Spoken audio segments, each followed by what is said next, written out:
నమస్తే, welcome to ప్రజాప్రతినిధి news. Indiramma ఇళ్ల బిల్లుల అవకతవకలపై మంత్రి ఉత్తమ్ కుమార్ రెడ్డి సీరియస్. హుజూర్ నగర్ నియోజకవర్గం జానపహాడ్ కార్యదర్శిపై సస్పెన్షన్ వేటు. కార్యదర్శి వెంకటయ్యపై ఏసీబీ కేసు నమోదు. జానపహాడ్ గ్రామంలో నిర్మించిన ఇందిరమ్మ ఇళ్ల బిల్లుల చెల్లింపులో జరిగిన అవకతవకలపై మంత్రి ఉత్తమ్ కుమార్ రెడ్డి సీరియస్ గా స్పందించారు.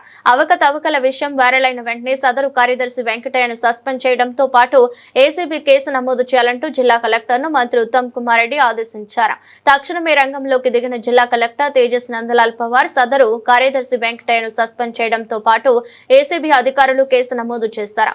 1-2 రోజుల్లో వెంకటయ్యను అరెస్ట్ చేయనున్నారు. నా పేరు స్వామి కొత్తతండ.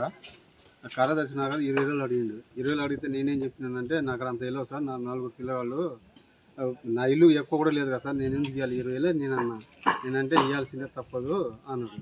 అంటే 20 వేలు కాదు సార్, ఎంత ఇవ్వాలో ఖర్చు చెప్తారన్న. 15,000 ఇలే అన్నాడు. ఫస్ట్ 10,000 ఇవ్వమన్నాడు, తర్వాత 5,000 ఇవ్వన్నాడు. సరేలే సార్ అన్నాడు. అంటే మళ్ళీ ఇంటికి వచ్చిన తర్వాత మళ్ళీ బ్యాంకుకి పోయినా. బ్యాంకులో కూడా ఫోన్ చేసిండు, తెస్తున్నావా తేట్లేదా అని. అప్పుడు నేను నేడిజిలో పోతున్నా, నేడిజిలో డబ్బులు తీసుకొని రా, నేను నీకు ఫోన్ చేస్తాను, ఏమో ఆడ ఇస్తాను, నీకు ఫోన్ చేస్తా అన్నాడు.